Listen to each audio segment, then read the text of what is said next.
मित्रों नमस्कार। आपका स्वागत है। मित्रों, दिल्ली में बड़ी गजब की चीज़ें चल रही हैं। दिल्ली का जो पोल्यूशन है, वाटर पोल्यूशन और वेस्टेज पोल्यूशन, यानी जो वेस्ट निकलता है, जो दिल्ली का कूड़ा कचरा, उसके कारण बड़ी प्रॉब्लम हो गई है।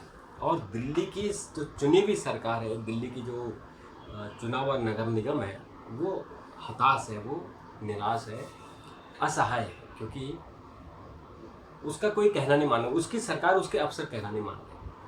अभी 2 दिन पहले ही दिल्ली की जो जल मंत्री है आतिशी, उन्होंने एक चिट्ठी लिखी थी अपने चीफ सेक्रेटरी को और कहा था कि दिल्ली में जो ड्रेनेज हैं, जो गंदे नाले हैं, वो ओवरफ्लो कर रहे हैं और सब यमुना में गिर रहे हैं, तो इनकी सफाई का इंतज़ाम करो। लेकिन बड़ी गजब की बात है कि चीफ सेक्रेटरी को मंत्री चिट्ठी लिख रही है। और मंत्री, हमने अभी अभी देखा था एक मीटिंग में कि सौरभ भारद्वाज जो मंत्री हैं, वो अपने सेक्रेटरी को रिक्वेस्ट कर रहे हैं कि आप मेरे साथ चलो, मीटिंग करो, ये करो, बुलाओ। सेक्रेटरी उनको नखरे दिखा रहे हैं। और अब आतिशी का भी कोई कहना नहीं मालूम, कई बार चिट्ठी लिख चुकी है, तो चीफ सेक्रेटरी को उसने लिखा है। और अब जो दिल्ली नगर निगम की मेयर है शैली, उन्होंने एक चिट्ठी लिखी है अपने जो एमसीडी के कमिश्नर हैं, और उन्होंने लिखा है कि जो दिल्ली का कूड़ा है, वो कूड़ा जगह जगह ढेर लगा हुआ है, कूड़े की सफाई नहीं हो रही है, तो इनकी सफाई का इंतजाम करो, नहीं तो दिल्ली में बहुत प्रॉब्लम हो रही है। तो डॉक्टर शैली ओबरॉय, और ये मेयर है दिल्ली के। आप सोचिए आप कि दिल्ली की मेयर की क्या स्थिति है कि वो एमसीडी कमिश्नर को चिट्ठी लिख रही है और कह रही है कि एमसीडी का जो ensure the proper garbage collection and disposal across Delhi or take strong possible action against officials where garbage disposal is not happened in the timely। तो वो ये कह रहे हैं कि जो ये 12 एमसीडी के जोन है, उनमें 20 अगस्त और 2 फरवरी के बीच एक अभियान चलाया जाए, क्योंकि उनका ये कहना है कि जितने भी जोन है जो, और खासकर उन्होंने कहा कि जो सेंट्रल जोन और वेस्ट जोन है, इसमें गार्बेज डिस्पोजल की बड़ी प्रॉब्लम आ गई। जगह जगह कूड़े के ढेर हैं, क्योंकि कूड़ा जो उठाने वाले लोग हैं वो काम नहीं कर रहे हैं। या आपको पता है कि दिल्ली में एक बड़ी प्रॉब्लम है कि एमसीडी है तो दिल्ली सरकार के, सेंट्रल गवर्नमेंट के अधीन है, लेकिन उसको जो फंडिंग करती है वो दिल्ली स्टेट करती है, और दिल्ली स्टेट को सेंट्रल गवर्नमेंट फंड करती है। तो बड़ा ये एक जो है बड़ा अजीबोगरीब जो है घालमेल है। अब इस घालमेल में क्या होता है कि दिल्ली सरकार, अगर सेंट्रल दिल्ली सरकार को पैसे नहीं देगी तो दिल्ली सरकार एमसीडी को पैसे नहीं देगी। और इसके लिए अभी हमने कुछ दिन पहले देखा हो, कुछ साल पहले, कि दिल्ली के जो सफाई कर्मचारी हैं, उन्होंने जगह जगह कूड़े के ढेर लगा दिए। सड़कों पर एक कूड़ा फेंक दिया था कि उनको तनख्वाह नहीं मिली थी, करीबन 5-6 महीने तक उनको तनख्वाह नहीं मिली, वो परेशान थे।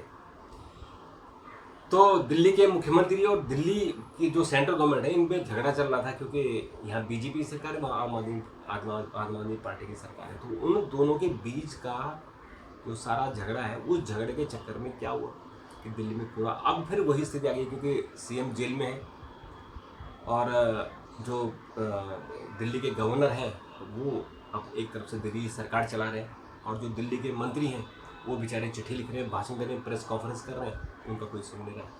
और जो अब दिल्ली की मेयर है वो अलग हताश हो रखी हैं, वो अलग मायूस हैं, निराश हैं कि उनका कहना नहीं माना जा रहा है, जगह जगह कूड़े के ढेर। और ये बात सही है, आप दिल्ली में अगर चले जाएँ, नई दिल्ली को छोड़ के, जो नगर निगम की जितने भी जो कम से कम आप थोड़ी सी जो कच्ची कॉलोनी, मतलब जो ऑथराइज कॉलोनी है, उनमें तो फिर भी थोड़ा सा काम ठीक है।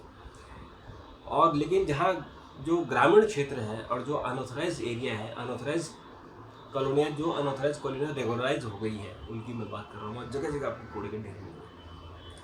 तो एक स्टडी है कि दिल्ली में अभी करीबन 242 MGD यहाँ कूड़ा निकलता है, और ये कूड़ा जो है डिस्पोजल होकर जगह जगह, खासकर जो दिल्ली के 3 बड़े डिस्पोजल साइट हैं, जहाँ कूड़े के पहाड़ खड़े हुए हैं, वहाँ उनको फेंका जाता है। जैसे एक हमने गाजीपुर में देखा, और दूसरा हमने तुगलकाबाद में देखा, और तीसरा एक और है जो हमने नॉर्थ दिल्ली में देखा।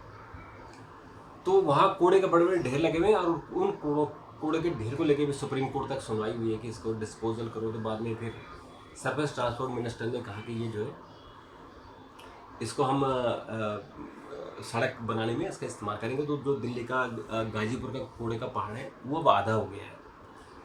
लेकिन दिल्ली में जिस तरह से पॉपुलेशन बढ़ रही है, जो अनुमान लगाया जा रहा है कि यहाँ की जो पॉपुलेशन 2031 तक करीबन 250 करोड़ हो जाएगी दिल्ली की पॉपुलेशन। तो अगर ये पॉपुलेशन बढ़ेगी तो उसके लिए उतना कूड़ा, उतना जो उसकी सीवेज प्रॉब्लम है, उसकी जो पीने का पानी की, वो कहाँ जाएगी। तो यमुना जी का हाल तो वही है। यमुना तो दिल्ली में आते ही मर गई है। तो सारा जो कचरा है, जो बेसिकली जो ये भी अनुमान है कि 800 मिलियन जो लीटर है सीवर का, वो सारे का सारा यमुना में आता है। और दिल्ली के मंत्री चिट्ठी लिखते हैं चीफ सेक्रेटरी को, चीफ सेक्रेटरी ऊपर चिट्ठी लिखते हैं। यहाँ नमामि गंगे प्रोजेक्ट है, यमुना का जो प्रोजेक्ट है, जो दिल्ली सरकार है उसका जो दिल्ली जल बोर्ड है, वो यमुना का साफ सफाई का काम देखता है। तो उसका कहना है कि 2500 करोड़ रुपए का उन्होंने एक प्रोजेक्ट बनाया है, और 2025 तक दिल्ली को साफ करना है। अब बताएं 2500 करोड़, और ये हर बार होता है। न जाने कितने करोड़ों रुपए खर्च हो गए, लेकिन दिल्ली की यमुना ना साफ हुई है, ना यहाँ का कूड़ा साफ हुआ है। और अब झगड़ा क्या चल रहा है कि दिल्ली की सरकार और केंद्र सरकार के बीच में, और उस झगड़े के चक्कर में कुछ नहीं हो पा रहा है। तो ये जो चुने हुए सरकार है, चुने हुए लोग हैं, इनकी कम से कम सुननी चाहिए, और ब्यूरोक्रेसी को इतनी जो खुली छूट नहीं मिलनी चाहिए कि वो अपने मंत्रियों का ही कहना न माने। तो मित्रों, अभी के लिए इतना। अगर आपकी प्रतिक्रिया हो तो जरूर दीजिएगा, इस पर हम बात करेंगे। अभी के लिए नमस्कार, थैंक यू, धन्यवाद।